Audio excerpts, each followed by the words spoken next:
예, 오늘 묵상할 말씀은 출애굽기 14장 15절에서 31절.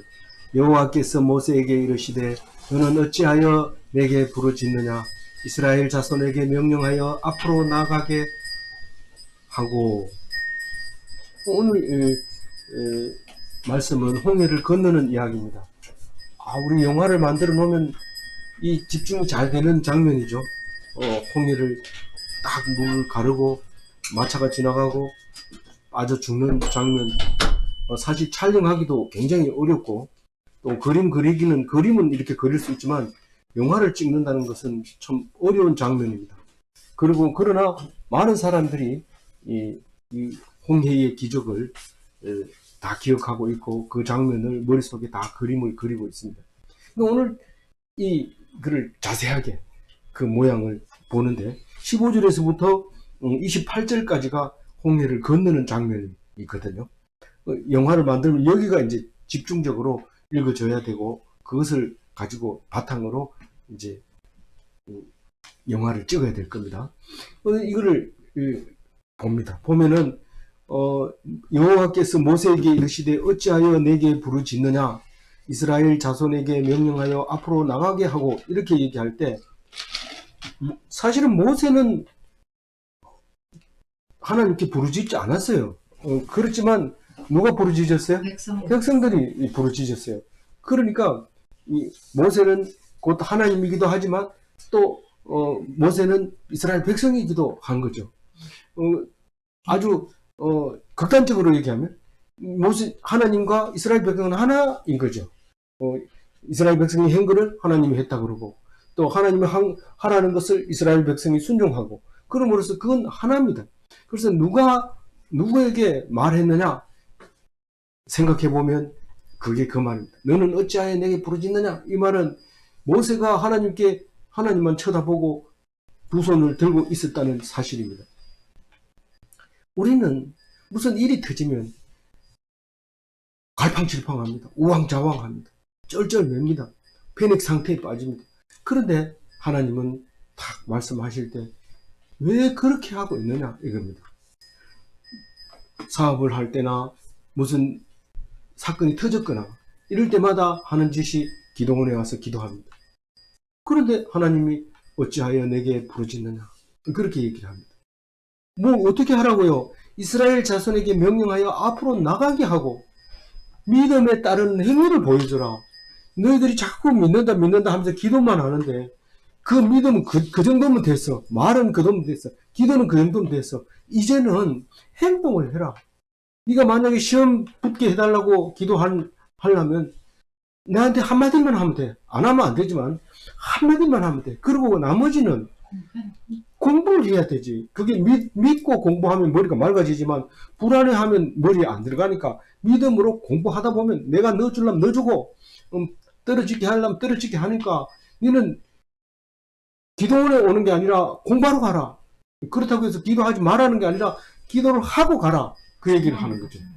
근데 어떤 사람은 기도가 약하다. 더 세게 하자. 이러고 밤샘 기도하기도 하고 금식 기도하기도 하고 또 뭐 2, 3일 기도하기도 하고 심지어는 40일 금식 기도까지 하는 막강한 군대가 있는데 그게 모세에게는 안 됩니다.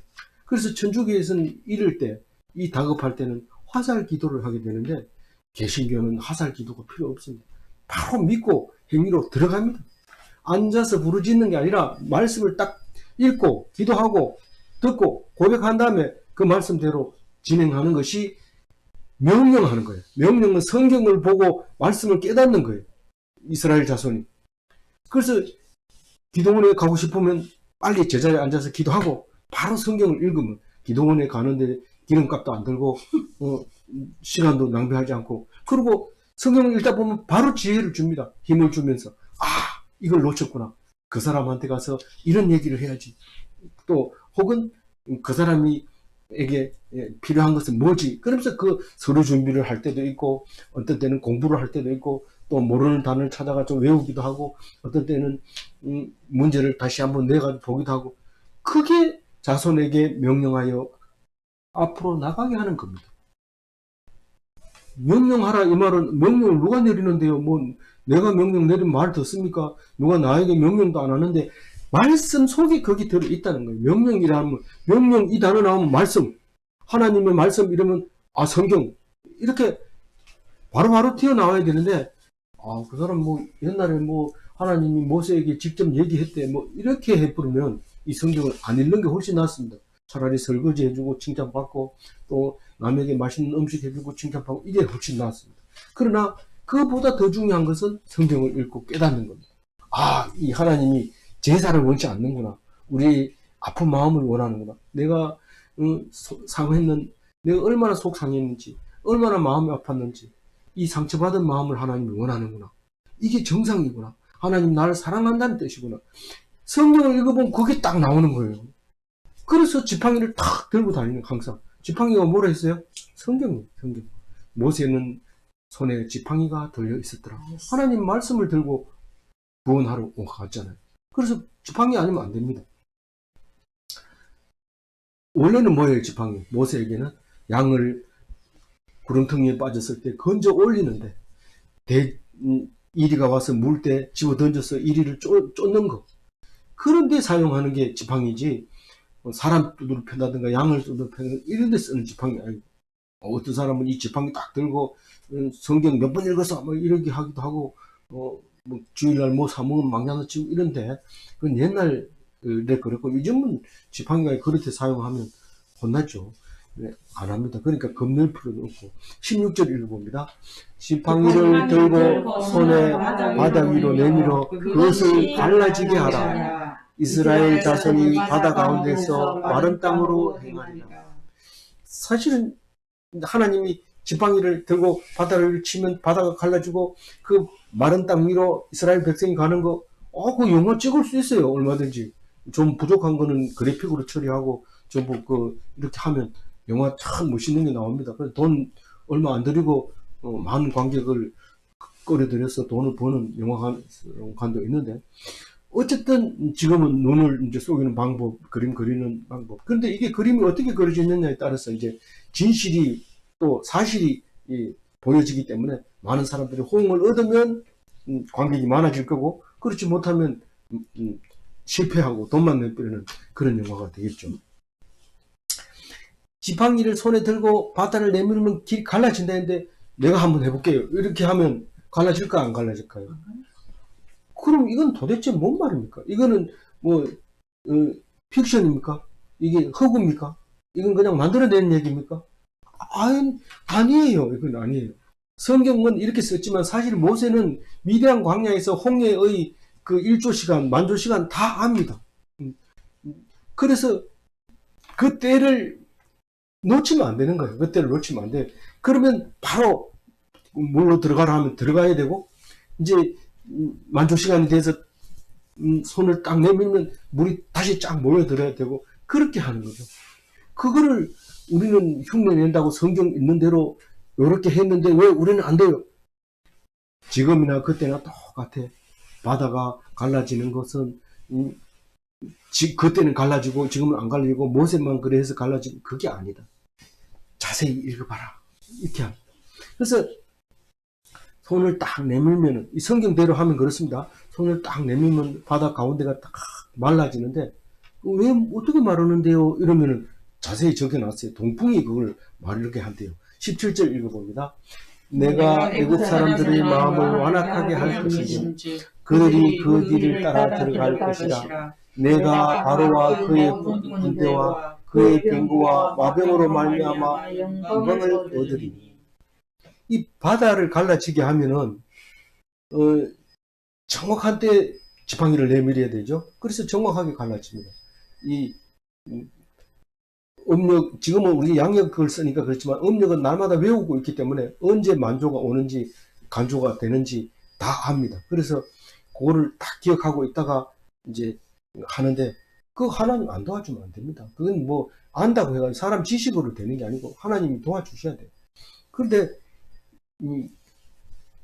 요단강을 건너라 이런 비하히롯 앞에 강이 있는데 저기 강이 아니라 바다가 있는데 건너라 이러면 수영하라는 모양이다. 너들 전부 수영복으로 갈아입어. 전부 내가 지팡이를 던지면 건너가. 이런 그런 뜻은 아니거든요.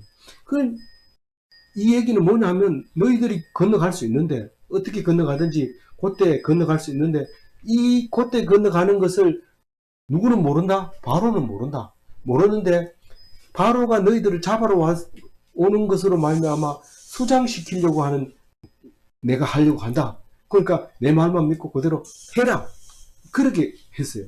그래서 믿음이 없이 따라오면 믿음이 없이 믿는 자를 공격하면 죽습니다. 어떤 전쟁도 다 그래요.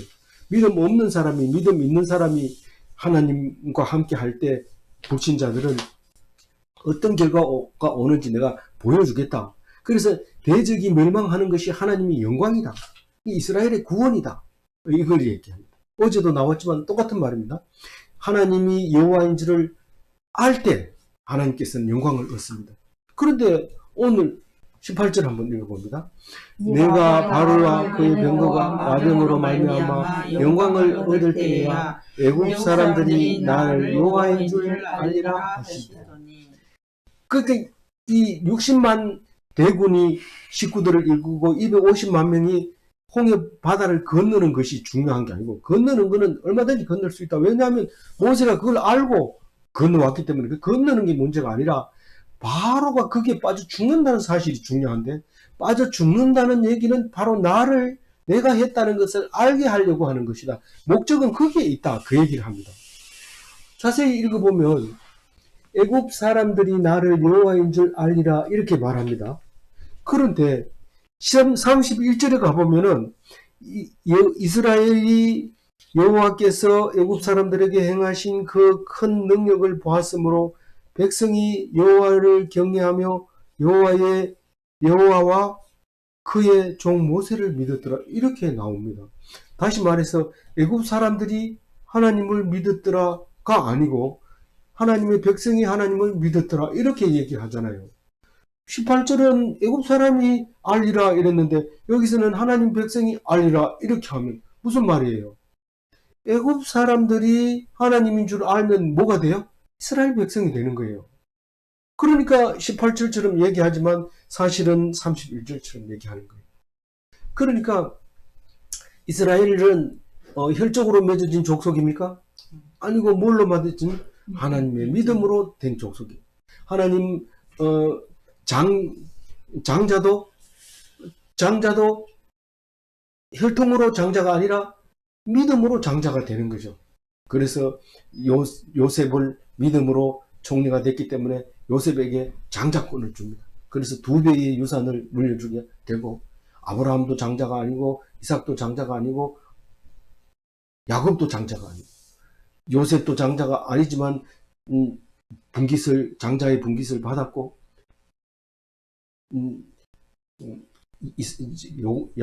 야곱의 맏아들 르우벤이 누굽니까? 야곱의 맏아들 르우벤은 장자권을 잃어버리고 그렇게 잊어버린 에브라임하고 므낫세. 아니 그거는 이제 요셉의 장남이고 이제 야곱의 장남. 그래서 그리고 결국은 나중에 누가 장남이 돼요?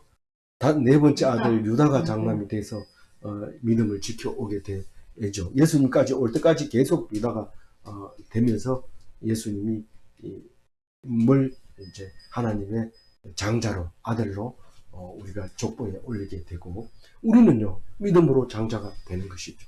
제사장이 되는 거죠. 그렇게 말하는 거죠. 그 대적이 하나님이 했구나 이러면 뭐가 돼요? 성도가 돼요. 아군으로 바뀌어버려요. 그러니까 대적을 너무 그냥 미워하고 못됐다고 그러고 손가락질하고 야단치고 이러면 돼요 안 돼요? 그게 나중에 와보니까 옆에 떠가지고 같이 기도하는 거예요. 깜짝 놀랐죠. 대통령 아들 목사들. 예. 그러니까 너무 하나님을 안 믿는다고 아주 대적이라고 이렇게 하다가 보면은 옆에 앉아서 같이 기도할 때 놀랄 거다. 저는 뭐 그것을 직장 다니면서 학교 있을 때 교수로 있으면서 그거를 깨닫고 가슴이 막 뛰었어요. 내가 그 사람 때문에 너무 힘들어가지고. 그러면 돌아오면 나는 그 사람하고 다른 게 하나님을 믿잖아요. 이러면서 위로를 받았는데, 어느 날 갑자기 그 사람이 참 하나님이 뭐, 이런 얘기를 하는 거예요. 아이고, 그러면 교회 오면 그 사람이 또 나를 괴롭힐 것 같은 마음이 털커덕 드는데, 하나님이 어떻게 하면 좋겠습니까? 그렇게 기도한 적이 있었습니다. 우리는 어떤 일을 당해도 하나님만 쳐다봐야지 사람 봐가지고는 답이 안 나옵니다. 답이 안 나와요. 그래서 애굽 사람이 나를 여호와인 줄 알게 하려고 홍해 바다까지 인도하려고 너희들 강 앞에 섰는데 너희들은 건널 수 있다. 왜냐하면 내가 모세에게 명령을 줬기 때문에. 그러나 이 사람들은 너희들을 오해하고 바다 가운데서 죽으리라. 이 얘기를 하고 있습니다. 왜냐하면 간만에 조석의 간만을 이 사람들은 알지 못하고 그냥 잡는 데만 심혈을 기울이다가 다 빠져 죽는 얘기죠. 19절 읽어봅니다. 이스라엘 진 앞에 가는 하나님의 사자가 그들의 뒤를 돌아가네. 구름 기둥도 앞에서 그 뒤로 옮겨. 여기 19절 얘기를 이해를 하려면 성경을 한 번 정도 통독을 해야 돼요. 그렇게 안 하면 19절이 이해가 안 가요. 이 구름 기둥이 뭐냐면은 사실 법궤를 앞에 놓고 그 성막을 얘기하는 거예요. 성막에서 제사를 지내는 연기가 올라가면 구름 기둥이 되고 밤에는 그 제사 번제 드리는 장작불이 그 구름 기둥을 비추어서 불기둥으로 보이고, 그래서 아무리 멀리 있어도 그게 보여야 되는데 지금은 모세가 성막을 만들지 않았어요. 아직 만들기 전이에요. 그런데 구름 기둥이라고 딱 말한단 말이에요. 이것이 언제는 있었고 언제는 없는 게 아니에요. 우리에게는 항상 성경 속에 있는 모든 것이 현재하고 똑같이 존재하는데 나중에 구름 기둥을 설명할 때 그렇게 설명을 하는 거예요. 너희들이 절대로 번제단의 제물은 끄지면 안 된다. 불길은 끄지면 안 된다. 항상 밤이나 낮이나 피워야 된다. 그래서 번제물을 바구니에 담아가지고 계속 제사장은 거기다 집어넣는 게 이제 상번제는 항상 드리는 번제를 상번제를 하는데, 절기는 절기 번제가 또 따로 있고, 그런 건데, 그 기둥이 벌써 우리에게 묘사가 되고 있는 거죠. 그러니까 하나님의 사자, 이 말은 법궤가 있는 곳을 말하는 거죠. 법궤가 어디로 옮겨졌다는 거예요. 지금 항상 이스라엘 진 앞에서 이렇게 가게 돼 있어요. 지금 여기서 출애굽했는데 모세가 법도 안 만들었는데 벌써 하나님의 사자가 앞에서 가요. 근데 그 얘기를 40년 동안 합니다. 내가 먼저 가서 가나안 땅을 다 해놓을 테니까 너는 들어가기만 해라. 그러니까 진짜로 가보니까 사람들이 얼어가지고, 여리고쯤 되면은 사람들이 요단강을 건너오면 가가지고 바로 쳐야 되는데, 그리고 요단강 건너자마자 할례를 했는데도 이렇게 바라보고 벌벌벌 떨고 있는 거예요. 왜 떨어요? 하나님의 사자가 가서 이미 길을 죽여놨기 때문에 들어가기만 하면 되는 거예요. 그런 여호수아가 그 하나님의 사자를 보게 되죠. 나중에 군대를 보게 되는데, 어쨌든 이 하나님의 사자가 항상 앞에서 이렇게 가게 돼 있는데, 이게 이제 뒤로 이렇게 돌아섰다는 얘기는 애굽 사람들이 줄기차게 지금 달려오기 때문에 이렇게 돌아섰어요. 그러니까 앞이 되는 거예요. 앞에는 항상 하나님 앞에 갑니다. 그래서 우리가 하나님보다 앞서면 안 되는 게, 뭔 일을 딱 하려고 그러면 이건 결론 내놓고 이건 이런 거다, 이걸 위해서 막 하고 이러면 하나님이 그렇게 안 하게 하죠. 왜요? 하나님 앞서서 가지 마라. 네가 하나님 하라는 대로 해라. 제가 어떤 이야기를 들었는데요. 이 사람은 농부에서부터 왕이 되는 데까지 장구한 이야기를 하고 있는데, 이 사람은 먼저 앞장서서 뭘 이렇게 하겠다 이런 게 없어요. 그냥 누군가가 딱 말을 걸면 대답해주고, 누가 전쟁 싸움으로 나갈 겁니까? 이렇게 하면 내가 나간다, 이 얘기만 해요. 우리가 갈게, 이런 말 하나도 안 합니다. 내가 갈게. 그 결단력 있게 딱 나갈 때 나도 갈게 이렇게 따라가는 거지, 한 사람도 누구를 데리고 너하고 같이 싸우러 가기 이런 얘기 안 합니다. 오직 자기와 그 신과의 대화만 하고 갑니다. 근데 결국은 왕 밑에서 일을 하다가 왕이 죽이려고 하니까 왕을 죽여버리고, 하여튼 걸리는 대로 하는 거죠. 그게 항상 앞에다가 신을 놓고 가는 모습인데, 그게 이 이스라엘 백성의 모습과 같아요. 항상 하나님 앞에 이렇게 가는 거예요. 그냥 가면 되는데 이집트 군대가 오니까 이 하나님의 사자가 뒤로 딱 돌아와서 애굽하고 마주 보는 그 사이에, 애굽과 이스라엘 진 사이에 하나님의 사자가 딱 섭니다. 20절을 읽어봅니다. 애굽 진과 이스라엘 진 사이에 이르러 서니 저쪽에는 구름과 흑암이 있고 이쪽에는 밤이 밝음으로 밤새도록 저쪽이 이쪽에 가까이 못하였더라. 이게 무슨 말이냐? 지금 이스라엘 백성이 고센 땅에서 나와가지고 비하히롯 여기에 딱 왔어요. 원래는 이렇게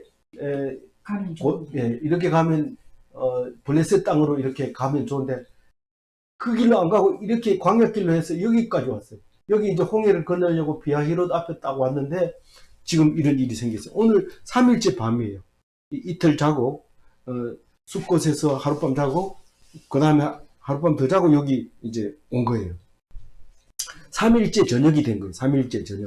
사흘날 에담, 비하히롯. 에담에서 자고 이제 비하히롯 이제 저녁이 된 거예요. 여기 도착했는데 막사를 탁 치려고 하는데 저녁이 딱 된 거예요. 그러면 저녁이 됐는데 앞에는 홍해가 있고 아직 물을 건너가지도 못합니다. 그런 상황에서 탁 벌벌벌 떨고 기도하고 있는데 애국 군대가 딱 나타나요. 그러니까 이 구름 기둥이 탁 돌아와가지고 이스라엘 진 앞에 딱 서니까 돌아서는 거죠. 이스라엘 진이. 그렇게 서니까 저쪽 이름은 애굽 쪽을 말하는 겁니다.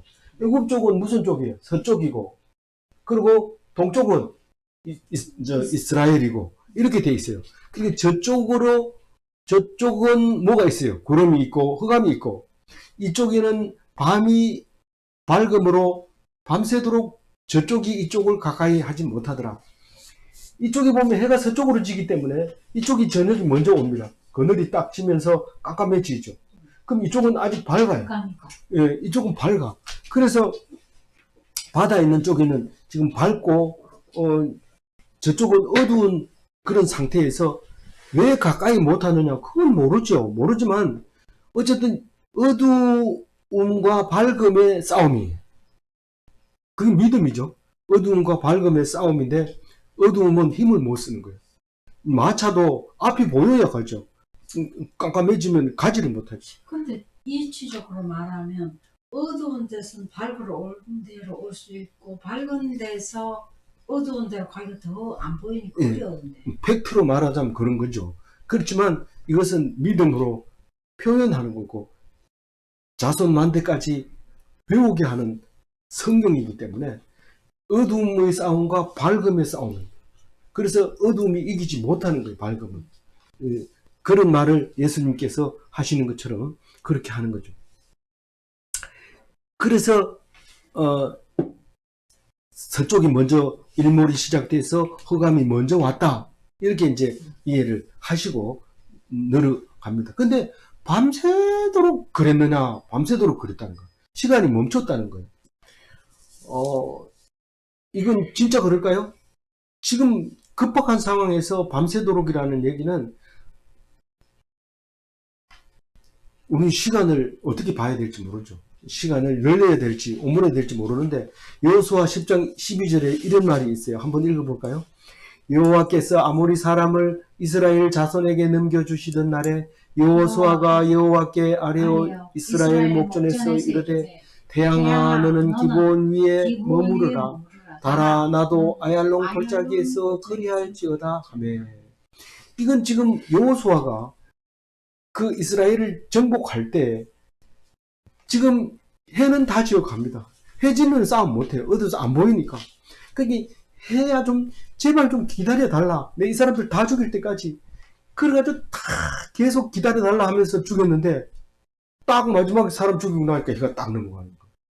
그 얘기를 하는데 이 밤새도록 이쪽이 오지 못하는 얘기는 건너고 있는 사이에 그 사람들은 추격하고 오는 것처럼 보이는데 영화를 보면 이거죠. 저기서 조그마한 그 이집트 군대가 오는데 깜깜한 데서 오니까 천천히 가까이 오고 있는데 이 사람들은 그 강을 바다를 건너는 거죠. 모세가 바다 위로 손을 내밀매 여호와께서 큰 동풍이 밤새도록 바닷물을 물러가게 하시니 물이 갈라져 바다가 마른 땅이 된지라.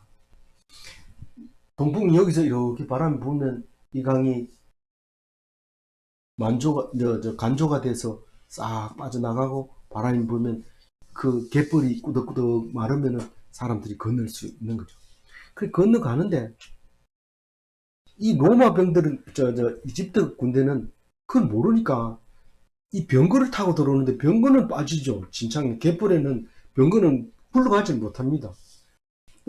빠져가지고 이제 물속에 수장되는 거죠. 22절 읽어봅니다. 이스라엘 자손이 바다 가운데를 육지로 걸어가고 물은 그들의 좌우에 벽이 되니 여기서 지금 얘기한 대로 그림을 그리면 여기에서 저기 전라도에 저기 모세의 기적 이래가지고 땅이 갈라지는 것처럼 그런 거 아닙니까?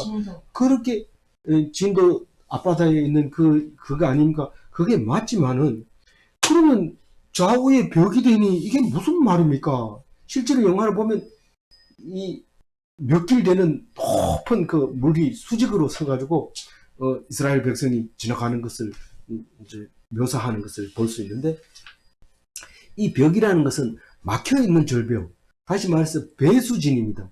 그쪽으로는 들어갈 수 없어요. 들어가면 죽는 거예요. 들어가면 죽고 오직 갈 수 있는 것은 꼿꼿하게 앞만 보고 갈 수밖에 없어요. 그거를 연변에 가면 꼿꼿이라고 그러는데 앞만 보고 똑바로 가는 꼿꼿이라고 그래요. 그래서 물로 만드는 성벽이에요. 이 벽이라는 건 성벽을 말하는 건데 성벽 쌓아놓은 것처럼 그걸로 가지는 못하고 오직 똑바로 가는 길밖에 없어요. 그래서 오직 보호해주고 뚫고 나갈 수 없는 그런 길이 만들어졌다. 그게 좌우의 벽이다. 이런 말을 하고 있는 겁니다. 이게 철로 역정에 보면은요, 제일 마지막 장면에 나옵니다. 수직으로 이렇게 물이 섭니다. 그러면 이 사람이 그렇게 겁냈던 건데 사람들이 다 그 앞에서 쩔쩔매고 있을 때 주인공은 그 물벽을 뚫고 들어가죠. 그게 산다는 것을 압니다. 죽는다는 것이 산다는 것이다 라는 것을 알고 들어가는데 그 물 성벽이 그와 같은 모습을 가지고 있었어요. 그러니까 배수진이라는 게 뭔지 알죠? 뒤에는 강이고 거기다 진을 치고 있으면 죽기 아니면 살기로 싸웁니다. 물러서 봐야 물에 빠져 죽는 거니까. 그러니까 이스라엘 백성은 이쪽으로 가거나 저쪽으로 가거나 못 갑니다. 보통 전쟁이 일어나면 사이로 빠져나와가지고 상대편에 가서 나는 이집트 군대가 됐다. 이 사실 잡족들이 많기 때문에 순수 이스라엘 혈통은 적고 전부 하나님이 계신 것을 알고 이스라엘 백성이 된 사람들인데 만약에 양쪽에 물벽이 없다면 어디로 빠져나가가지고 결국은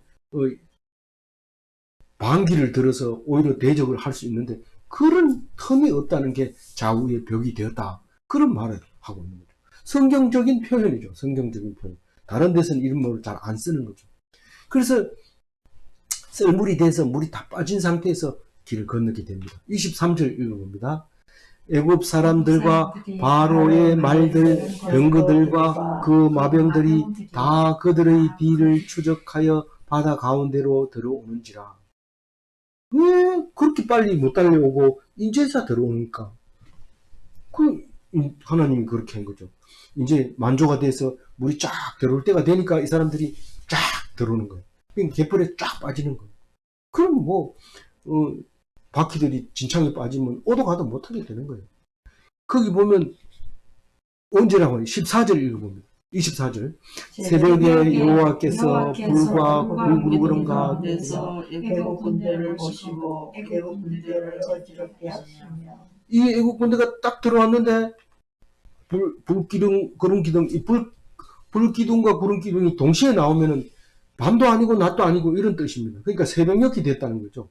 새벽녘이 딱 되면 이제 그 애국 군대가 뭣도 모르고 따라가자 하고 막 이렇게 걸어가니까 따라오다가 싹 빠지게 되는 거죠. 그러니까 어지럽혀지는데 얼마나 어지럽냐면요, 이 물소리가 나죠. 바람 소리 나죠. 어둡지요. 진창이죠. 아우성 소리가 막 나죠. 물에 빠진 소리, 막 살려달라는 소리도 나고, 막 정신이 하나도 없죠. 내가 지금 진격해야 되는지, 옆으로 가야 되는지, 아니면 물에 도로 빠져야 되는지 알 수가 없고 판단력이 흐려지는 거죠. 흐리멍텅해지는 거죠. 어젯밤에 12시 넘어서 새벽 3시쯤 됐는지 모르겠어요. 바람이 얼마나 불어대는지 화분은 뭐 다 뒹굴고 위에는 뭐 태양광이 파넬이 날아가는 줄 알고 일어나자마자 보니까 괜찮아요. 근데 화분은 다 넘어지고 옆집 빨랫감이 전부 우리 집으로 막 날아오고 막 그랬대요. 그런데 일어나 보니까 우리 막내는 너무 시끄러워가지고 귀를 막고 잤다는데, 그렇게 시끄러우면 내다 봐야 되는데, 그래서 잘 잤다. 그게 참 잘한 거다. 이랬는데, 이게 울지는 거예요. 뭐, 왜 그렇게 정신이 혼미해가지고 판단력이 흐려지는 거예요. 여태까지는 계속, 이스라엘 백성만 추격해가 왔는데, 더 못 나가니까 어지럽게 되는 거죠. 그래서 어떻게 됐습니까? 25절. 그들의 병거 바퀴를 벗겨서 달리기가 어렵게 하시니 애굽 사람들이 이르되 이스라엘 사람 앞에 도망하자. 여호와가 그들을 위하여 싸워 애굽 사람들을 치는도다. 이 사람들이 아무리 바보라도 10가지 재앙을 통해서 나올 때는 정신이 없어가지고 내보냈어요. 내보내고 나니까 정신 차리고 나니까 우리가 왜 내보냈지? 잡으러 가자. 이렇게 갔는데 또 정신이 없게 헷갈리게 돼. 여기 말려들게 되죠. 우리가 정신 똑바로 차리고 잡으러 갔으면 되는데 왜 일이 잘 안 됩니까? 뜻대로? 그는 하나님 뜻을 모르니까 그냥 힘만 쓰면 되고 마차만 있으면 다 모든 문제가 해결되는 줄 아는데 전혀 그렇지 않습니다. 그래서 다급해진 거죠. 우리가 도망가야 된다. 지금 꼼짝달싹 못한다. 앞으로도 못 가고 뒤로 못 가니까 다 내려가지고 그냥 걸어서 가자. 근데 이게 겉을 살짝 말려놓는 이 갯벌을 사람은 지나갈 수 있지만 한번 이 마차가 고를 파가지고 구덩이를 만들어 놓으면 그거 빠져놓으면 못 나옵니다. 그래서 막 거기에 갇혀가지고 한쪽 발 들고 두 쪽 발 드는데 이 썰물이 나갈 때는 쫙 빠져나가지만 밀물이 밀려올 때는 속도가 굉장히 빠릅니다. 그 낚시꾼들도 이렇게 밀물이 오는 시간을 알고 나갔지만은 밀물이 오는데 딱 이렇게 고기를 잡아가지고 바구니에 담다 보면 벌써 물이 쫙 차 올라와가지고 고립돼서 119 전화하고 난리 피우는데 그 밀물이 그렇게 빨리 오는 거죠. 그러니까 쫙 다쳐버리는 거죠. 그러니까 도망하자고 얘기하는 것은 무슨 말인지 알잖아요. 그래 도망하자 이랬는데 26절 어떻게 됐나요? 여호와께서 모세에게 이르시되 내 손을 바다 위로 내밀어 애굽 사람들과 물이 애굽 사람들과 그들의 병거들과 마병들 위에 다시 흐르게 하라 하시니 모세가 이 손을 안 흔들어도 옵니다. 그러나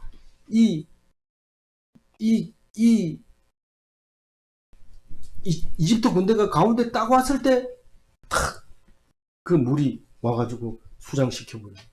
그 상징적이죠. 그래서 교회에서 하는 게 성부와 성자와 성령의 이름으로 이럴 때 그냥 외우는 거겠지 뭐. 이런데 그게 아닙니다. 말하는 것이 그게 믿음을 주는 거기 때문에 그 말이 그만큼 있는 대로 하는 것이 그 믿음대로 되는 거기 때문에 모세는 하나님 말씀을 듣고 그대로 행하는 거죠. 그래서 이제 물이 다시 흐르게 되는데 27절 읽어보면 되죠. 모세가 곧 손을 펴서 바다 위로 내밀매 새벽이 되어 바다의 힘이 회복된지라 애굽 사람들이 물을 거슬러 도망하나 여호와께서 애굽 사람들을 바다 가운데 엎으신. 네. 그 물에 빠져버리죠. 근데 사실은 일조가 이제 달을 기준으로 이렇게 힘이 늘어났다가 줄어들었다 하면서 수위가 높아지고 낮아지고 하지만은 그게 이제 그 250만 명이나 되는 사람들이 그걸 건너간다는 시간이 충분하냐? 제가 봤을 때는 충분하진 않아요. 그래서 많은 사람이 이스라엘 백성도 빠져 죽었을 겁니다. 그러나 우리는 그걸 말하지 않습니다. 그리고 이스라엘 백성도 그래도 늦게 들어간 사람이나 뭐 이런 사람은 살아남아 있었을 겁니다. 그러나 성경은 그렇게 말하지 않아요. 하나도 남지 아니하였더라 합니다. 28절 읽어봅니다. 물이 다시 흘러 병거들과 기병들을 덮되 그들은 그들의 뒤를 따라 바다에 들어간 바로의 군대들을 다 덮으니 하나도 남지 아니하였더라.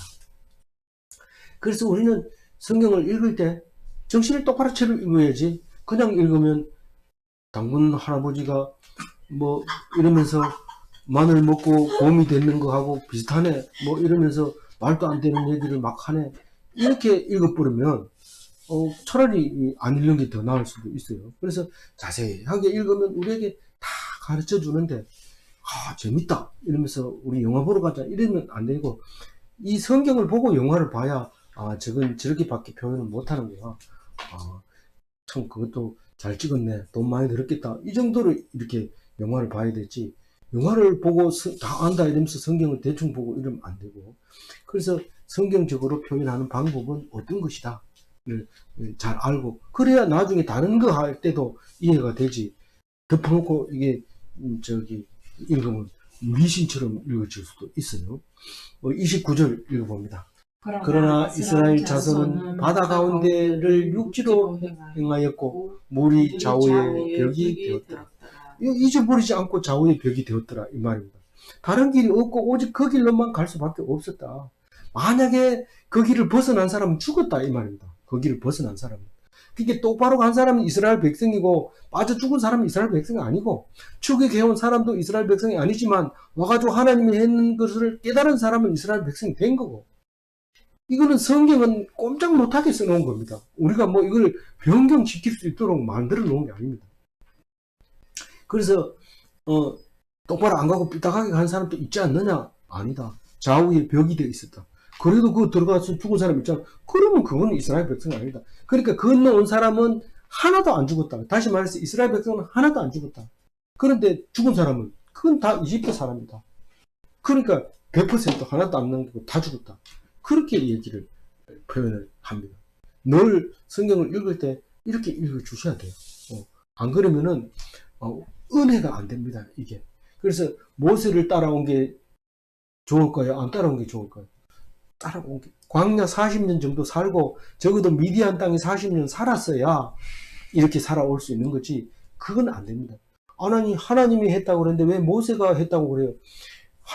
모세가 한 것을 하나님이 했다. 모세가 그렇게 아는 것을 누가 가르쳐 줬다고요? 하나님이 가르쳐 줬다. 그러니까 모세가 아니라 하나님의 사람인 거죠. 30절 읽어봅니다. 그날에 여호와께서 이같이 이스라엘을 애굽 사람의 손에서 구원하시며 이스라엘이 바닷가에서 애굽 사람들이 죽어 있는 것을 보았더라. 물에 빠져 죽었는데 해변가에 죽었는 것을 봤다. 그러니까 죽은 사람은 이스라엘 백성 아니 뭐 애달할 필요 없습니다. 대적이 죽었다. 그 사람이 출애굽할 때 같이 나온 60만 명 중에 들어있던 사람인데 그거는 몰라서 그렇지 그 사람은 이스라엘 백성이 아니다. 그렇게 보였을 뿐이다. 그 얘기를 합니다. 그래서 그날은 어떤 날이라고요? 그날에 구원과 죽음이 있는 날, 하나님께서는 영광이 있는 그날. 왜 하나님은 영광이래요? 자기를 알아주니까, 하나님이 하셨다는 것을 알려주니까. 그래서 만약에 영광인 줄 아는 사람은 뭐가 됐어요? 하나님의 백성이 됐어요. 그래서 장자처럼 애굽 사람만 죽어요. 이스라엘 백성은 장자가 죽어요, 안 죽어요? 안 죽어요. 죽으면 이스라엘 이집트 사람, 애굽 사람. 그걸 뭐라고 그래? 특별 은총이라고 그래. 그래서 사람이 죽어도 안 울면 기독교고, 사람이 죽으면 자꾸 울면은 그거는 기독교인이 아니고 이런 겁니다. 그렇다고 해서 억지로 안 울라고 애쓰고 이러지 말고 눈물 나면 울어도 되지만은 성경적으로는 그렇다 이 말이에요. 운다고 해가지고 뭐 잘못되거나 이런 건 아니죠. 그러나 성경은 그렇게 말하고 있다. 그 말을 하고 있는 겁니다. 마지막 절입니다. 이스라엘이 여호와께서 애굽 사람들에게 행하신 그 크신 능력을 보았으므로 백성이 여호와를 경외하며 여호와 그의 종 모세를 믿었더라. 애굽 사람이 여호와가 한 줄 알고 고백한 게 아니라 고백한 사람은 다 이스라엘이 돼버려서 이스라엘 사람이 하나님이 하신 것을 믿고 경외하며 믿었더라. 이렇게 되는 거죠. 믿습니까? 그래서 불신은 하나님의 대적이 되는 거고 죄악이 되지만 믿음은 죄를 속해주고 구원받는 겁니다. 믿을 겁니까? 불신할 겁니까? 믿어야 되죠. 겉으로 믿어야 됩니까? 속으로 믿어야 됩니까? 속으로 믿어야 되죠. 남의 믿음을 내가 판단할 수 있습니까? 없습니다. 오직 하나님만 믿어서 하나님 백성 되시기를 주의 이름으로 축원드립니다. 기도하겠습니다. 하나님 감사합니다. 바다 가운데를 육지처럼 걷는 이스라엘 백성을 기억합니다. 오늘 이 말씀을 우리에게 주신 것 감사합니다. 우리는 한꺼번에 모든 이야기를 다 쓸 수 없어서 민수기에서 쓰는 이야기를 앞으로 가지고 온 것을 믿습니다. 부름기둥과 불기둥이 번제단의 연기고 불빛이라는 것을 기억할 때 만들지도 않았던 법궤가 하나님의 사자가 이미 있었고 이미 이스라엘을 인도하고 있었다는 것을 깨닫고 감사합니다. 숫곳에서부터 하나님 앞장서서 비하히로까지 오면서 앞장서서 가셨다는 여호와의 사자를 기억하오니 이 여호와의 사자께서 홍해를 건너게 하시고 이집트 군대를 물에 빠뜨리게 해주심을 감사합니다. 오늘 또 닥치는 모든 일이 남과 비교하는 것이 아니라 믿음으로 말미암아 특별히 은총받는 오늘 하루가 되게 하여 주옵소서. 감사하옵고 우리 주 예수 그리스도 이름으로 기도 올리옵나이다. 아멘.